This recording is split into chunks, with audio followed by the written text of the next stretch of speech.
Olá, meus irmãos, hoje é dia 10 de julho, estamos aí na quarta semana, tempo comum, e com a graça de Deus estou aqui para fazer a partilha da palavra. Sejam todos bem-vindos ao canal Vida em Cristo.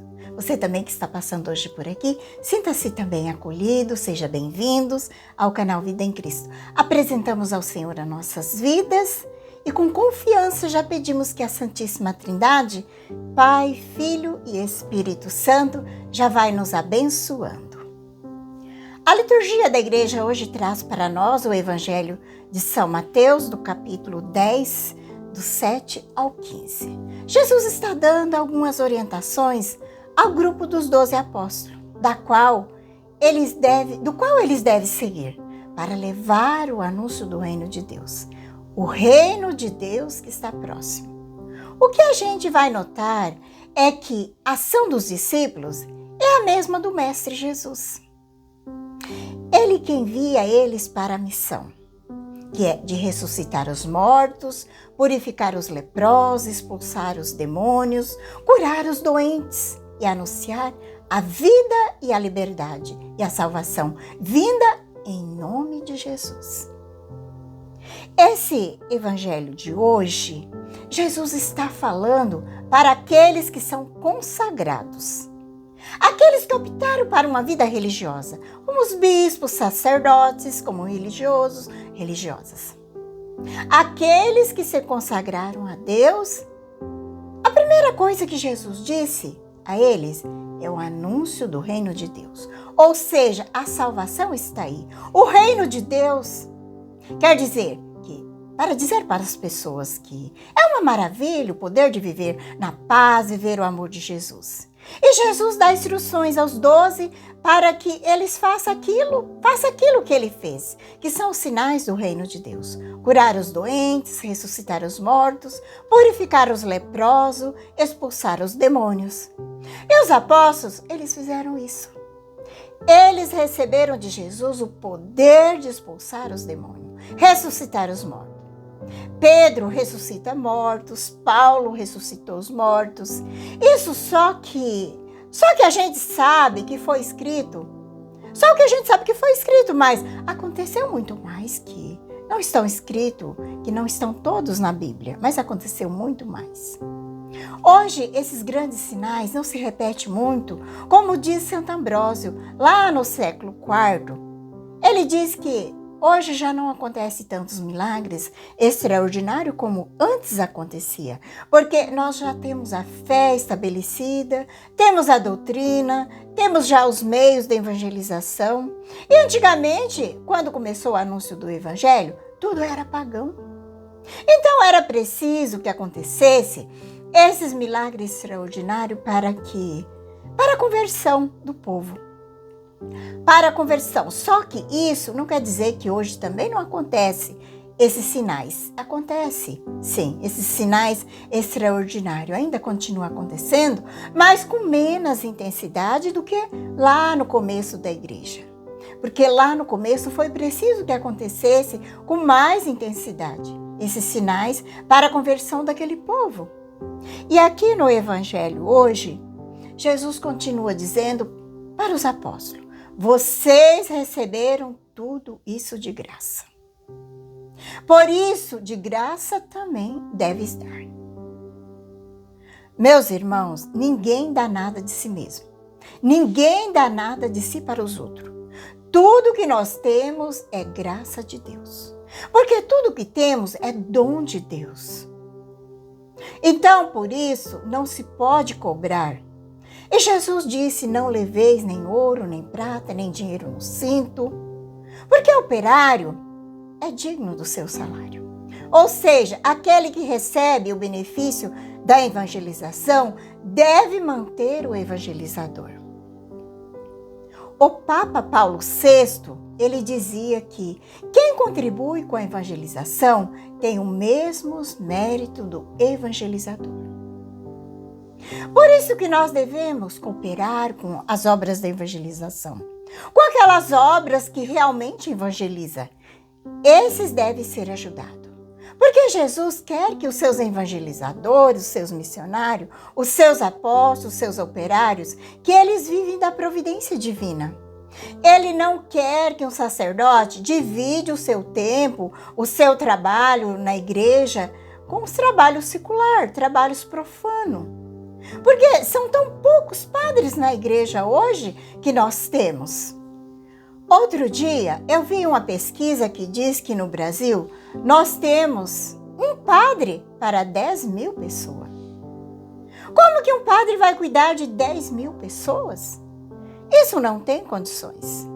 Por isso que Jesus disse, vamos pedir ao dono da messe que manda operário para a sua messe. Porque a messe é grande, está na hora da colheita. Porque se não colher a colheita, ela vai se perder. Por isso temos que rezar muito para que Deus envie mais vocações sacerdotais, religiosas para a nossa igreja, porque nós temos tão poucos sacerdotes. Por isso que o sacerdote ele não pode dividir o seu tempo com outras atividades. Ele não pode ao mesmo tempo ser padre, no mesmo tempo ele ser um fazendeiro, ou ter uma loja, ou ser dono de um supermercado. Ele não pode. Sim, ele pode ter uma atividade, uma atividade intelectual, se for pela evangelização. Se não for pela evangelização, não deve ter. Porque Jesus quer que o sacerdote confie na providência divina. E a gente sabe que os padres de congregações, eles fazem 3 votos: pobreza, obediência e castidade. E os padres secular, o padre diocesano, eles não fazem o voto de pobreza. Só que isso não quer dizer que eles não vivam isso. Que Jesus está dizendo, eles vivem também. Porque não se separa um tipo de padre com outro tipo de padre, não. Temos que entender bem isso. Eles vivem isso que Jesus está dizendo, sim. A pobreza, o desapego e a pobreza. Pobreza, isso não quer dizer miséria. É ter o necessário para cumprir com a missão. O padre, ele precisa ter um carro para ir na evangelização quando é longe. Precisa ter uma casa boa para morar. Não pode ser uma casa de luxo, mas precisa ter.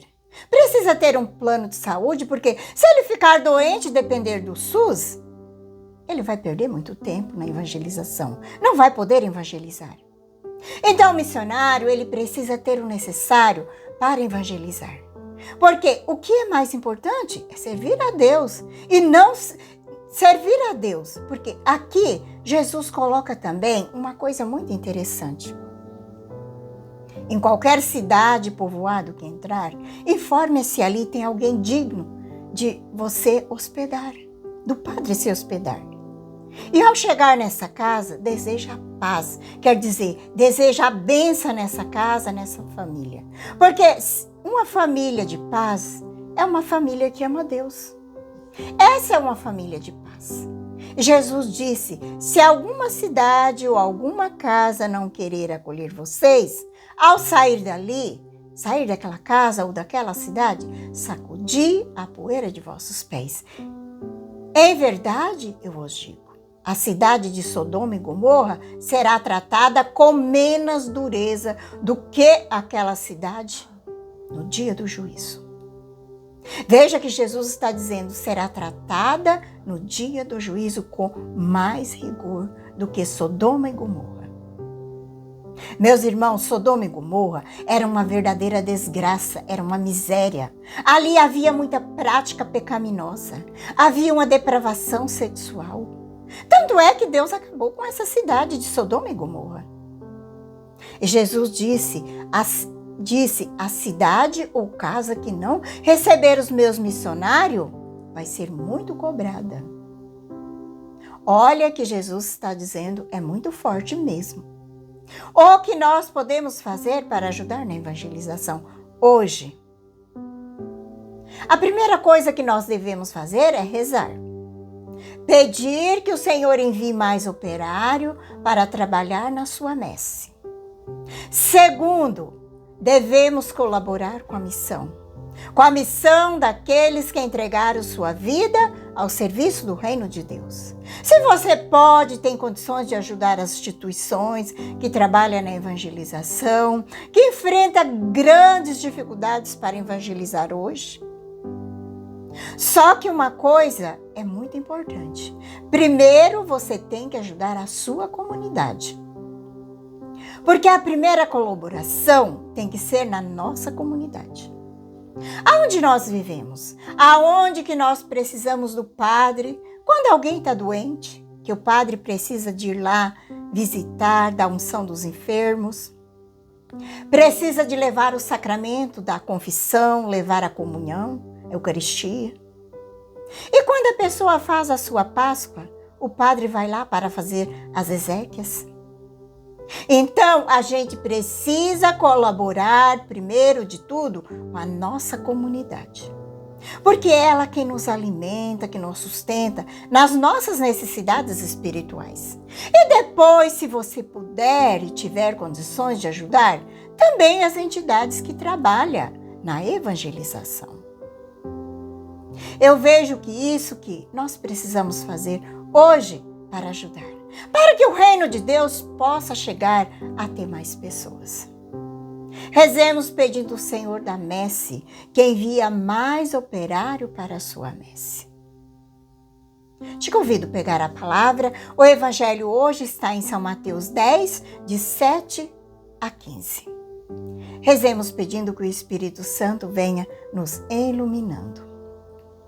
Vem, Espírito Santo, iluminar meu coração, para que eu possa ver as coisas que são de Deus. Vem, Espírito Santo, sobre a minha mente, para que eu possa compreender e entender aquilo que é de Deus.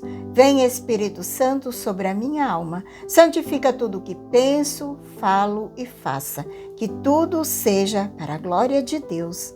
Amém. Vamos então para o Santo Evangelho.